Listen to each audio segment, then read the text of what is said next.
Most of you have heard Steve Hewitt's name referred to a number of times. I often refer to Steve as kind of the quarterback, if you will, of the Greensburg Green Initiative and the whole recovery of Greensburg. Steve is a city administrator, and he had been in the job exactly a year when the tornado hit Greensburg, had no idea what he was getting into, and having worked with him essentially from, well, met him at the first town meeting, which was exactly a week after the tornado, and got to watch Steve perform under pressure, which was really, he's an artist. He juggled and managed personalities and challenges left and right through the whole thing, and really modeled leadership in a way that I had never seen it before. And so we're really lucky. Steve is just a leader in sustainable disaster recovery, and I'm delighted that he's joining us today, and he'll take us through his presentation. Steve Hewitt, come on.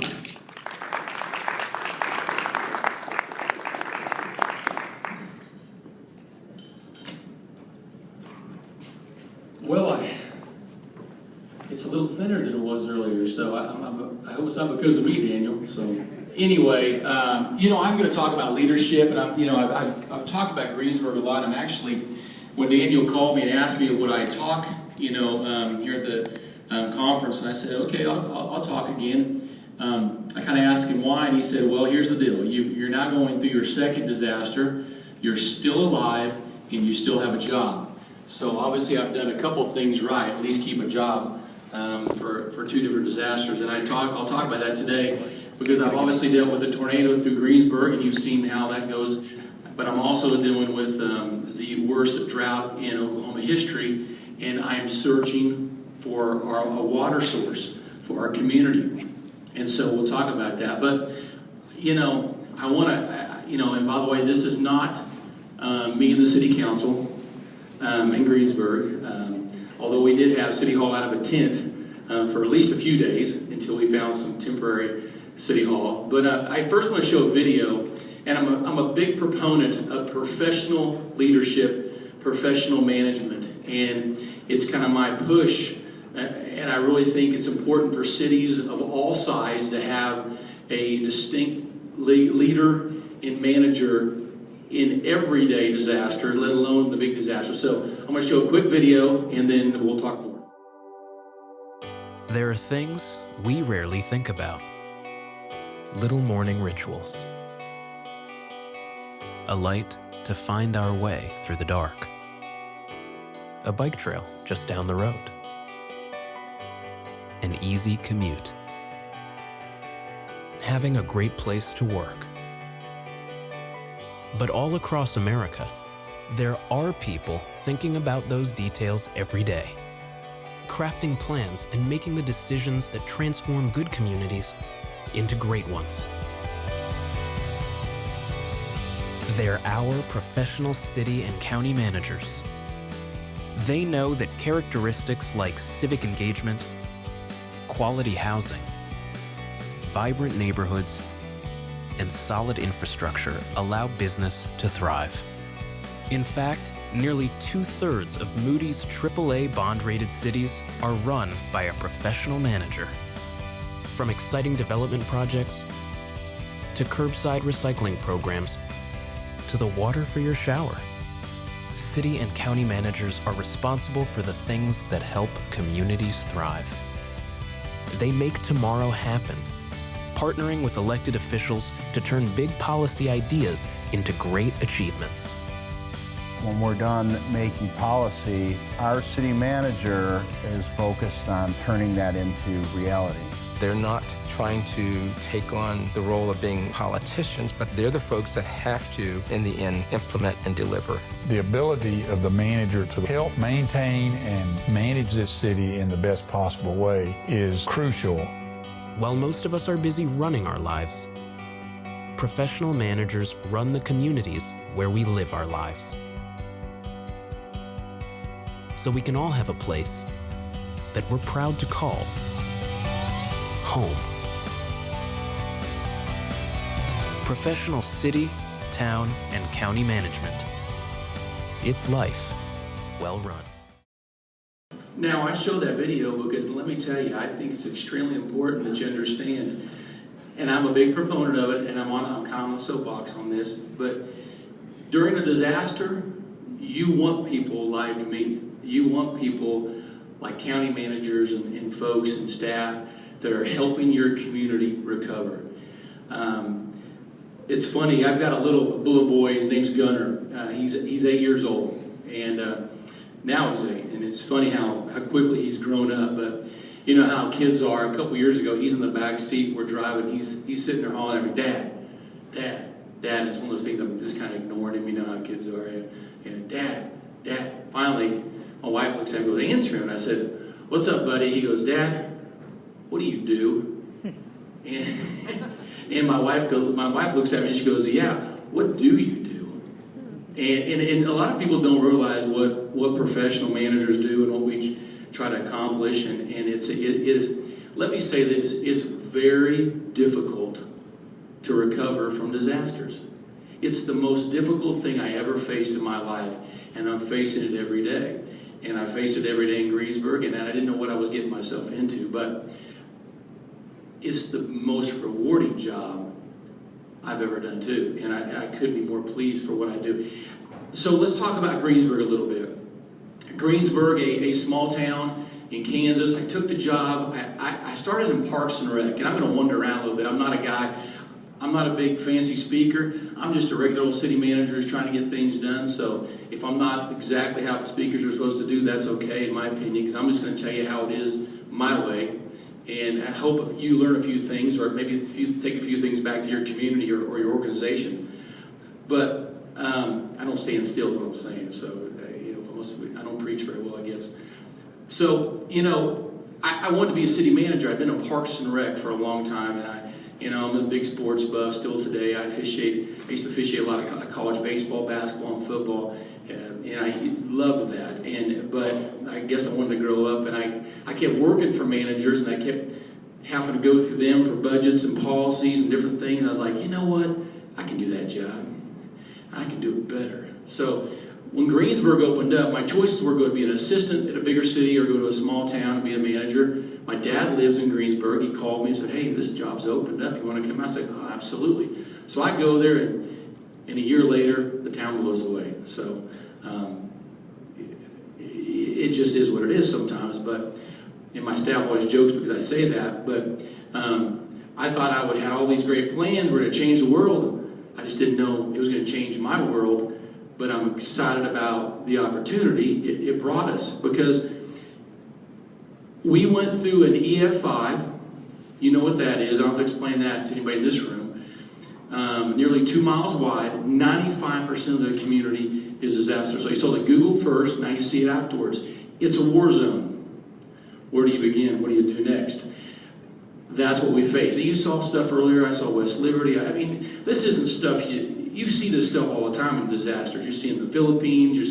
It's just stuff. But when it's your community and you look outside and you see that the next morning and you're going, what are we going to do here? And so it's important that you got to have some faith. You got to pull yourself together, and you got to find a way to make it happen. Now, simple facts, you can read them. Obviously, 1.7 miles wide, the wind speeds, EF5, with 11 deaths, small town, it's still a lot. And every time you lose a person, that's a neighbor, that's a relative, you know them, that hurts. Thank God for basements in Kansas, and saved a lot of people's lives. 800,000 cubic yards of debris. I mean, a whole town is sent to the dump and burned. Of course, the facilities you can see that were destroyed, and volunteers, hundreds of millions of dollars, federal, state, donations to help recover this community. And it's important to have those things. But the opportunity, did it create one? I met with the mayor and the president of the council the morning after, and I looked at Lonnie and John, and I said, you know what, guys? You hired me. You wanted this young guy to come in here and do these cool things. And everything you didn't like about your community, what a perfect opportunity now. You can change it. You got a blank canvas. And they both had that same, they're like, you're right. And because I'll tell you, I think it's important because your community wants leaders to step forward and they want a positive message and they want somebody to tell them it's going to be all right. And so guess what? I told the mayor and his president of the council, let's just tell them it's going to be all right. Not going to be easy, but we're going to be able to do something good here. And right away, it's about planning. So if you hear nothing else I say today, and I don't care what level of organization you're at or what you do, if it's a church, school, whatever, planning's important. Good planning is always important. And now, a plan is flexible and it's livable, and you got to be able to change when you need to. But having a base plan is very important. You know, I think as a community leader, well, first of all, I think I've got a little boy, like I told you. His name's Gunner. He is the cutest little boy in the world. I'm not just saying that. He really is the cutest boy in the world. And I might be biased a little bit, but he, you know, I don't think anybody would disagree that the music I let him listen to, the TV shows I let him watch, the clothes I let him wear, it all affects his environment, his life. It doesn't affect it just now, but it affects him long term. So that's why as a parent, I have a responsibility to make sure he watches the right things, eats the right food, you know, he wears the right clothes, you know, those kind of things. Okay, so as a community, especially a municipal leader, I have that same responsibility to make sure we do the right things and forecast the future and talk to the community about it's important to plan and do those things. That's our responsibility. Now, here's Greensburg. Now, listen, Greensburg is a typical community. Like you can drive down any of these rural roads and you'll see the Greensburgs. They're dying communities. You drive down their main streets. Now, I'll say this is Greensburg, Main Street, pre-storm. This is a little bit before 2007. All right, don't let the cars fool you in Western Kansas. They're a little newer than that. They actually have Toyotas and stuff out there too. But you know, you'll see these dying communities. Greensburg was a typical community. Population dying. You can see the population growth here as it starts to decline over the years. The biggest export in Greensburg was its youth. As they graduate high school, they get out of town. And guess what? There's not many jobs to come back to.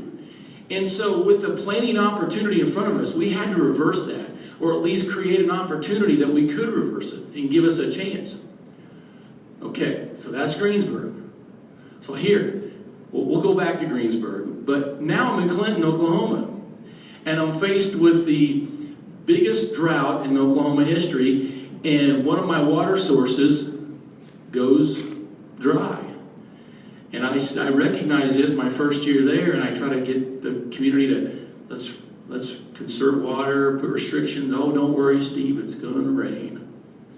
Still hadn't rained. We are still, 3 years later, we have no intake increase into our water supply. So now I'm faced with a new disaster.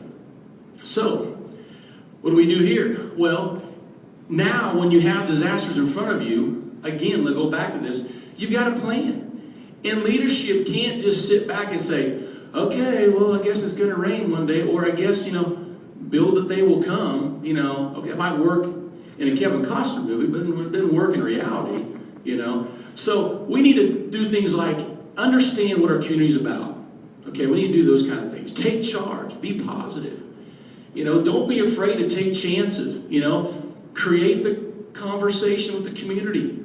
Start talking to the community. You know what they talk. You know where you're from. You know what it's about. What do we need to do here? You know, have a strategy that's very clear and concise. Know what you want to do and have a plan to try to go get it. That's a vision. Have vision. You know, that's what I'm paid to. They pay me to have a vision. And sometimes it's the right one, sometimes it's the wrong one. Some people will say I'm not the most popular guy in town. but I'm not afraid to tell them what I think. I'm not afraid of telling what trends are doing and what the future of other communities have seen, and pros and cons. But we've got to do that. And that goes down to having courage.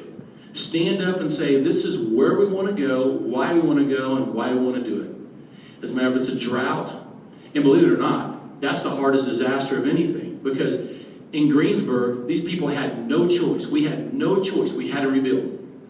In a drought, people are going, well, everybody's got, just drill a hole in your backyard. Let's get some water and go. Okay, there's EPA, there's DEQ, there's all these regulations. Got to be safe to drink. Got to be this, Well, I drank that water when I was a kid 60 years ago. Well, guess what? It doesn't meet the criteria today, so we have to build a full reverse osmosis plant and microfiltration and all these things, and it's going to cost $25 million. And they go, what are you doing to us? And I'm telling you, I'm preparing you for the future because we have to do things. We need to have studies. We need to have plans.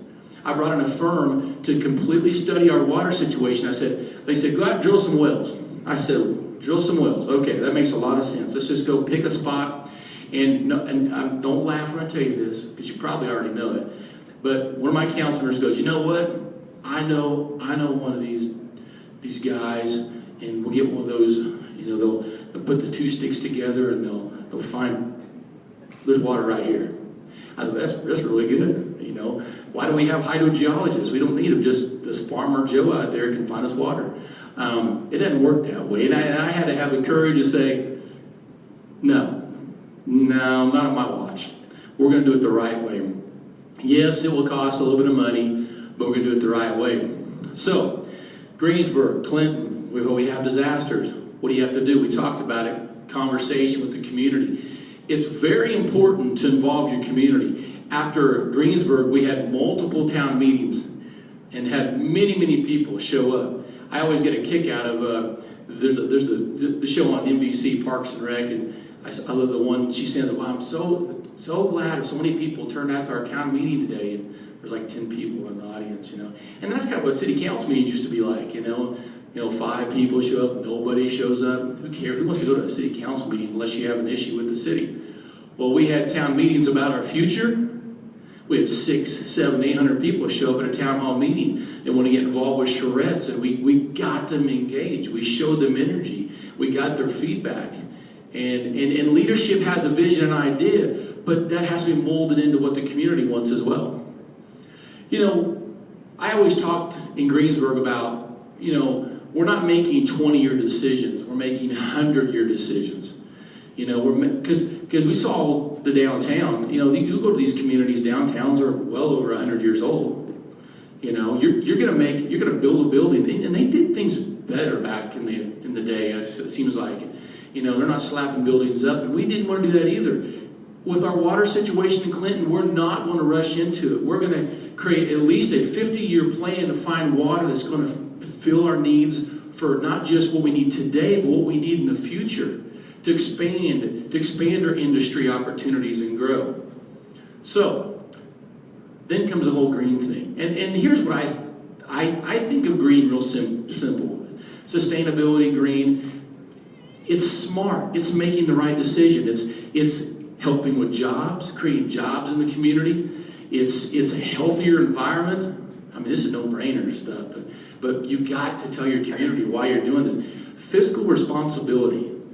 Tell people why you're going to spend an extra 10% today to save them a tremendous amount of tax dollars in the future. It's practical. My son uses the word duh, Dad. Okay, sometimes we have to use those words to the community, I guess. I wouldn't say duh, but you know what I'm saying. Come on, folks. Listen, this is practical, what we're trying to do here. Because we're all wanting opportunities to come our way. So in Greensburg is a small town we saw.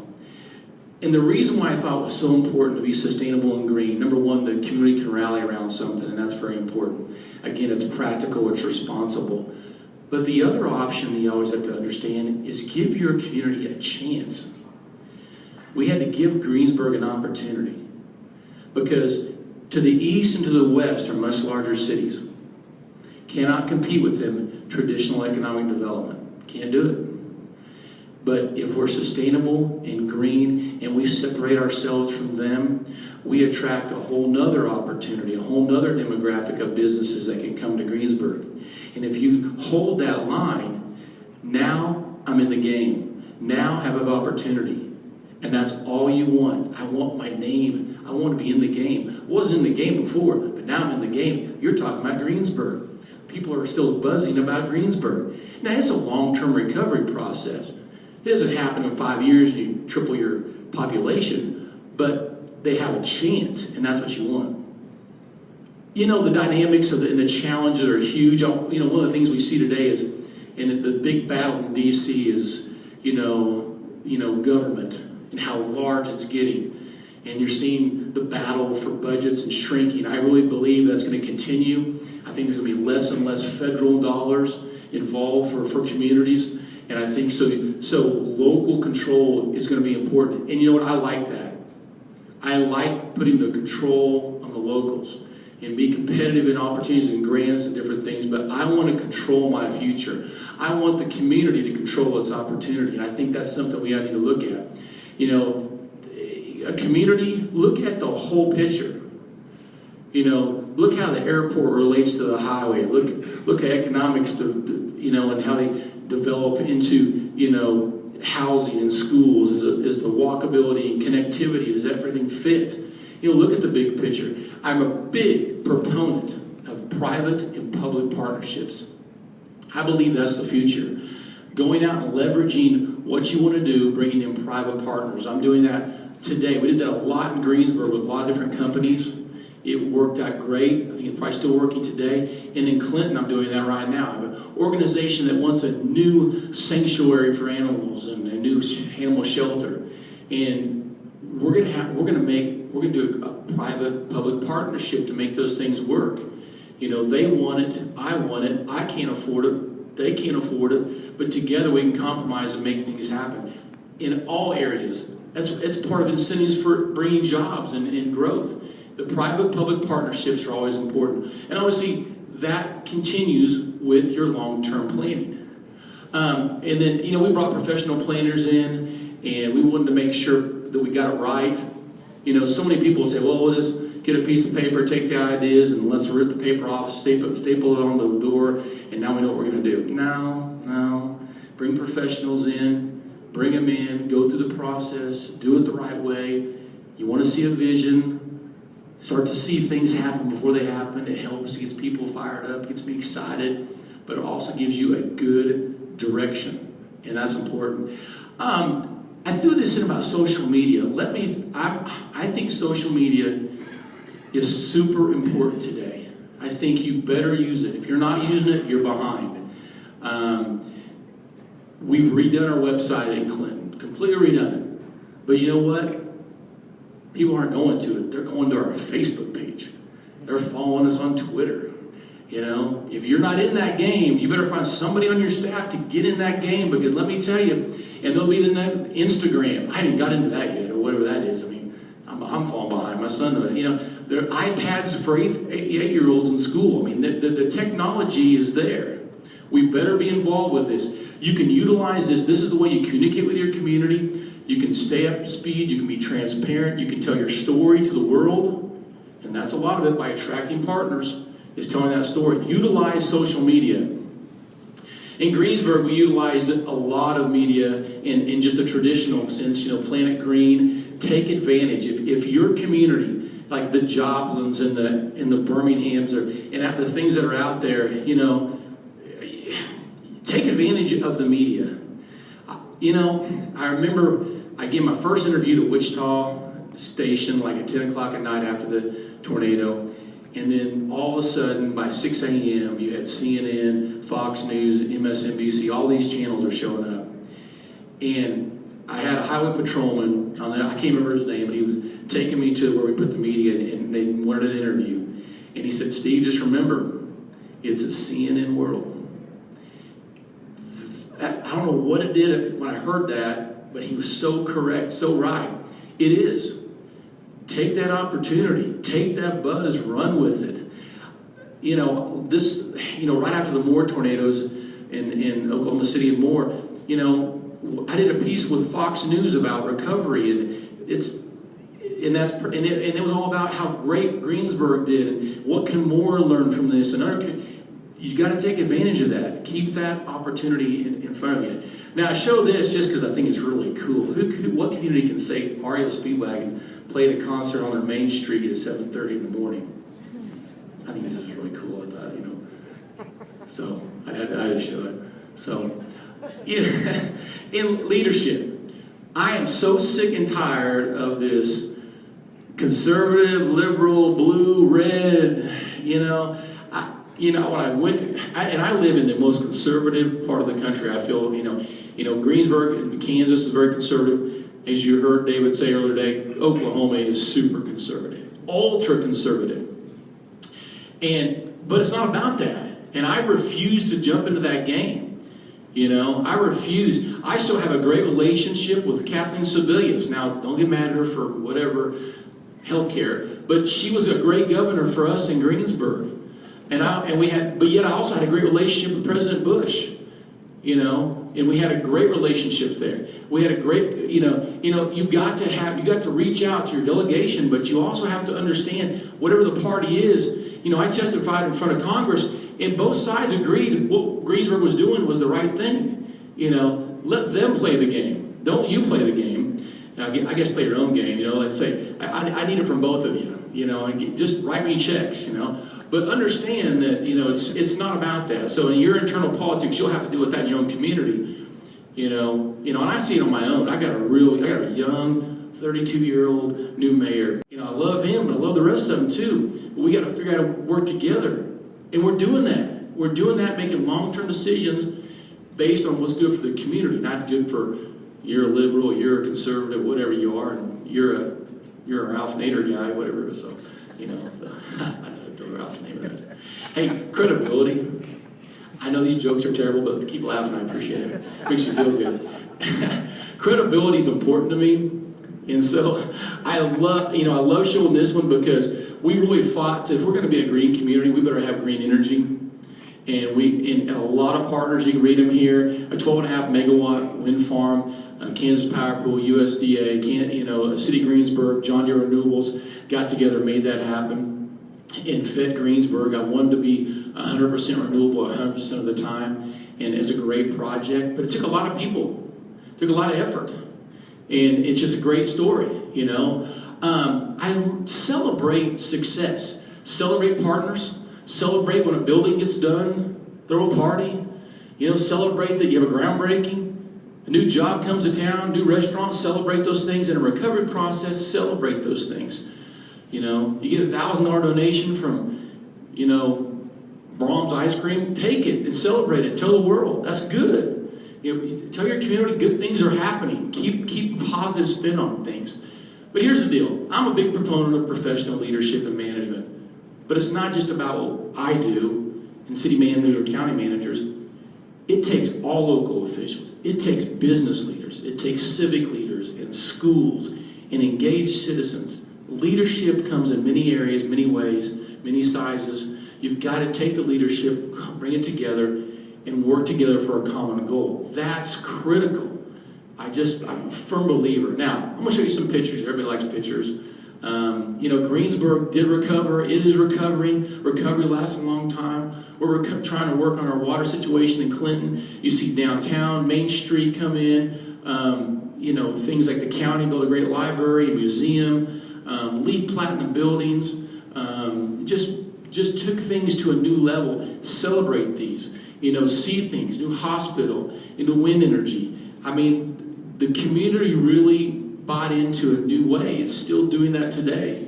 I love the downtown streetscape. It was my project. Just love it because the bricks came from an old facility in Topeka, Kansas for our pavers. I thought that was real neat. We capture all the water for the landscaping, runoff. I just think the buildings are great that that other people put in. When the city put an incubator in.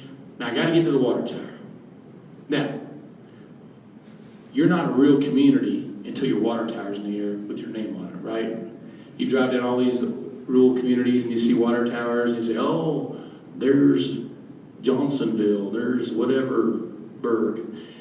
we weren't a community until the water tower went up. But when that water tower went in the air, I think it felt like everybody in town showed up to check it out. It was cool. It was cool. It showed us that we're coming back. We're a community again. It was a big deal. City Hall, I love City Hall. Obviously, Platinum. These projects are not easy to make happen. Financial partners, construction, had to teach contractors, had to work a lot. Difficult, but we made it happen. And I think a lot of different leadership. Obviously, I was involved with that, but so many others had faith and stuff. Hey, we have to build the biggest project in Clinton history to save our water issues. We're going to have to build a $25 million new water plant. That's the biggest project Clinton's ever done. Now, Clinton is 10,000 people, and it's 10 times bigger than Greensburg, but that's still a huge project for Clinton, Oklahoma. And it's going to take strategic financial planning to make it happen. But we have to make it happen because our future depends on it. I want to show this because I told my council, we're going to build a new fire station. I got a sales tax pass 85% to build a new fire station. Awesome. And we're going to build a lead. And they go, what? I said, we're going to build a lead. You're going to lead us where? I said, don't worry. It's going to be a beautiful building. It is the first lead building in western Oklahoma. And they don't even know what it means, except it's really energy efficient. I think it's so, and it's coming out, and hopefully within 30 days it'll be ours to move into. So we're very excited. We've got to change how we think, and I'm trying to change Clinton, and I think the tornado changed me. I have to think different. Let's think better, think smarter. Again, private-public partnerships. Our partnership with Greentown has been critical. I think your nonprofits, your businesses, your corporate companies, partners and work together towards common goals and efforts. It's important. I'll just scream that until I'm blue in the face. Is that you've got to bring in partners. I think it's important. Listen, good leadership and planning. Don't we all want jobs? Those kids that are leaving, don't they want to stay and grow your community? And they won't have families, but they want jobs, and good paying jobs. That's what it's about. It's just not the fact we want to build our town exactly the way it once was. Clinton, I've got business opportunities in Clinton. They cannot expand or bring in new business until I solve the water issue. We have restrictions in the summertime right now. We cannot meet our past max usage. So we have to put restrictions. But yet I've told the business community, you use what you need to use. But they say, well, we want to expand, but I can't let them expand until we fix the water issue. It's important that we plan and do things. We have to fix things so that we can have jobs and grow. People always ask me, lessons learned. You learn a lot of things. I think the key thing you can't communicate enough. You cannot. You think, well, I've told them everything. You ain't told them enough. You got to keep telling people, keep talking. You got to listen though too. Don't think it's all about you or all about Be humble. I didn't put that up there. I should have put that. Humble yourself. No one person is bigger than an organization, even if you're a leader. Be humble. Listen to people. Listen to your community. Make things work. Challenge people. Challenge your community. Challenge your own staff. I come into Clinton with most of my staff members with excess of 10 to 15 years, some well over 20 years. And they're looking at me like, you want to do what? And we're going to do what here? And I'm bouncing off the walls and I'm bringing energy, and they're like, man, this is not used to this. But, after a year, we're like, now they're bouncing off the walls, bringing ideas to me. And I'm like, challenge people, engage people, engage your community, demand, hey, listen, you want this? I always tell people, hey, should I come to council and talk about this program? Absolutely. Let's get it out there. You come talk about it. Don't just have one guy out there talking about it. Bring your ideas. One of the things, you got to take risks. You have to do that. I think everybody knows that, but we don't want to talk about it enough. Don't be afraid to fail. I made a lot of failures in my life, tripped over myself. Guess what? Learn from it, get up, I'll take another risk. But the big thing is we got to be transparent and don't be afraid of, I was telling my newspaper, goes, so what did you do wrong there? And I said, I just told him. He goes, you actually told me that? I said, yeah. Well, last guy wouldn't tell us nothing. And I said, I'll tell you everything. But I'm also going to tell you I'm learning from that, and we're going to do it better. And I think that's important. But I'll tell you, I refuse to fail. You know, I'm so proud of what we did in Greensburg. I'm so proud of what we're doing in Clinton. And when I go to another community, whatever I do next, I'm going to work really hard. I'm going to be proud of that. We're going to make it work wherever I go. Now, Facebook, Twitter, you can catch us online. If you have information about Clinton or you want to talk to me, I'm flying through this. I apologize, but there's so much to say and so little time to say it. I love what we're doing. I'm passionate about it. I'm excited about it. Follow me on Twitter. You know, I'll follow you back. It's all about the future. I do what I do because of him. And the passion, because you know what? I want him to have a great quality of life. I want him to have great amenities. I want him to have safe drinking water. I want him to have a cool recreation center. I want him to have those things. And now I roll that into what I do with my community. And if you'll do the same thing for your organization, I think that's great, because it's like the video said, what we're trying to do here, it's life well run. We're trying to do the right thing every day. So when you turn the lights on or you turn the faucet on, there are people making that happen. And I appreciate your time today. I would take time for a couple of questions. Really pleased that you mentioned using social media. We use social media in Joplin, and we're going to speak tomorrow about that, but that's beside the point. I just want to say I'm really grateful that you mentioned that, because a prepared social media infrastructure is one of your best defenses in case of destruction, Amber Alerts, what have you. Yay, social media. You know, social media, Facebook was kind of getting big in 2007. I wasn't really using it, but we found quickly how important it was. I don't even know how many friends or likes you want to call that on Facebook now in Greensburg, thousands. You know, we started that when I was in Clinton. You know, we're slowly growing that. Twitter, it's a tool. You know, yes, there's rules and the negative stuff, and you can not post that stuff and delete it. You got people manage it, but it's good. And I appreciate you saying that, because it's a changing world, and communications is in all different ways, and don't be afraid of it. And so many, you know, traditional city council members, they may not, they're afraid of, but it's funny that my oldest member's 70, just turned 70, and he texts me. He's like, I just started texting, so he loves texting me all kinds of crazy stuff. And I'm like, it's great, man. We'll communicate. That's good. Whatever you got to do. And so it used to be, but he still doesn't like emails. I send him agendas and email. Bring me a hard copy. But we're getting there, and it's important. And they don't understand all that. But I do a radio show. I utilize there's 3 radio stations in Clinton. I'm on the radio every Monday morning, every Wednesday after council. We're trying to get the message out. And, maybe I'm on there too much, some will say, but you know what? There's others say not on there enough. But I believe in social media, yeah. Anything else? How much of a fight was it in Greensburg?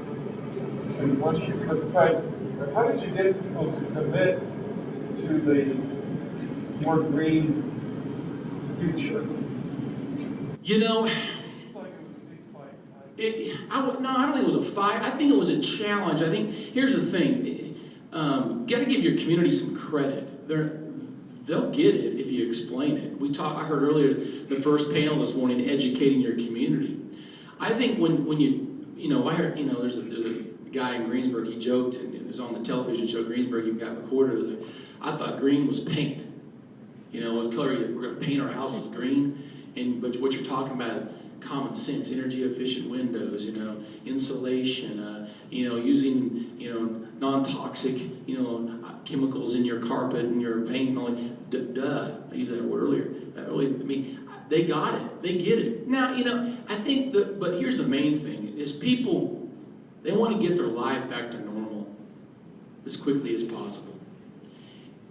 And they want leadership. And I think the average person will have faith in leadership. You know what? I elected you. You're hired. You're a professional. Take us. Okay, and if you'll just explain it to me and educate me, okay, now go do it. Because I want to get my life back. I want to get my house, put my family back in town, my job up, my business open. Go do it. And I think the average person will buy into that. I don't think it was a big fight. Challenging at times, yeah. It's a challenge for me to try to explain to people why we have to spend $25 million why the water I'm pulling out of the ground is so bad. Why do I have to spend so much money in cleaning this water? Man, it costs what it costs. And this is why. And I'll explain. Then they look at me with deer in the headlights. Well, it's reverse osmosis, But it's, it is what it is, But it's not a fight. I think too many times community leaders are afraid it will be a fight.